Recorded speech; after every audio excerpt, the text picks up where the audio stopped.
Simula na bukas ang isang linggong araw-araw na malakihang dagdag singil sa mga produktong petrolyo. Big time talaga mga kapuso dahil double digit ang utay-utay na kabuang pagmamahal. Hanggang 13 pesos sa gasolina, higit 24 pesos sa diesel at sobra sa 38 pesos sa kerosene. Bukas pa nga dapat ang oil price hike pero may 55 gasolinahan ang nauna. Kaya ngayon pinagpapaliwanag sila. Nakatutok live si Ian Cruz. Ian. Mel, Emil, Vicky, voluntaryo ang mag-uutay-utay ng pagtataas ng mga produktong petrolyo ang mga oil companies simula bukas. Kaya naman 2 hanggang 7 araw na sunod-sunod na magtataas sila ng mga produktong petrolyo. Naghabol ang marami sa pagpapakarga ng langis bago ang big-time oil price hike simula bukas na dulot ng gulo sa Middle East. Hanggang mahigit 24 pesos kada litro ang kabuang imamahal ng diesel depende sa brand. Hanggang 13 pesos ang imamahal ng gasolina at hanggang 38.50 pesos ang gas. Hindi yan isang bagsak kundi voluntaryong uutayin ngayong buong linggo ng mga oil companies.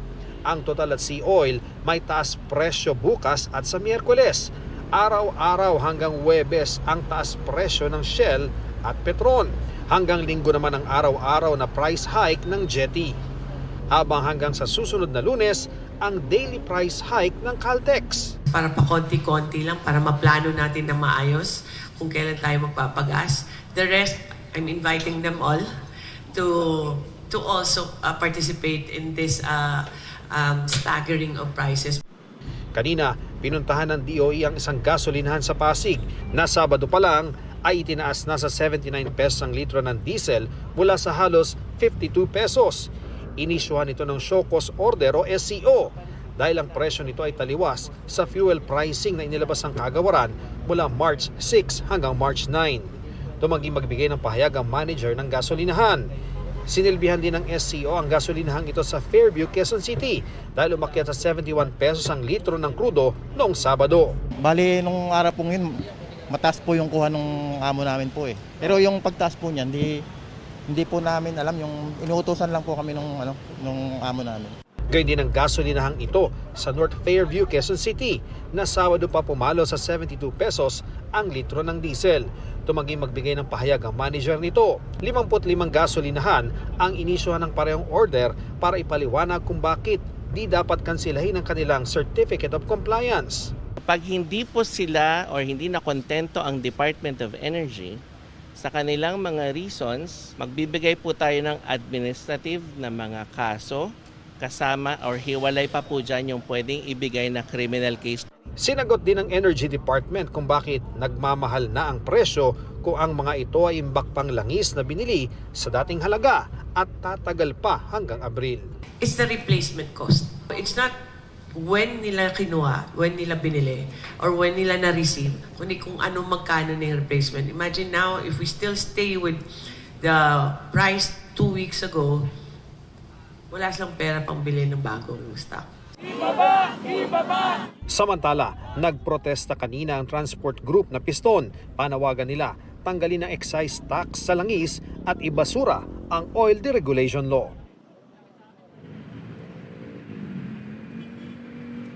Vicky, narito tayo ngayon sa isang gasolinahan dito sa Commonwealth Avenue malapit sa Pilcoa at hanggang sa ngayon marami pa talagang humahabol sa pagpapakarga ng gasolina bago nga yung pagtataas bukas. Ang sabi sa atin nung mga nakamotorsiklo, yung mga rider ay umaabot daw ng 30 minutes bago sila makargahan ng gasolina. At Vicky, ang DOE naman ay sinabi sa publiko na meron silang platform doon sa egov.ph na maaari nilang iulat ang anumang concern ukol sa gasolina, kagaya nga ng hindi maayos na presyo at yung tinatawag na hoarding o yung pagtatago ng mga supply nito. Balik sa iyo, Vicky. Ian, nasabi mo kanina na simula bukas hanggang sa March 16 ang pautay-utay na implementasyon ng round na ito ng oil price hike.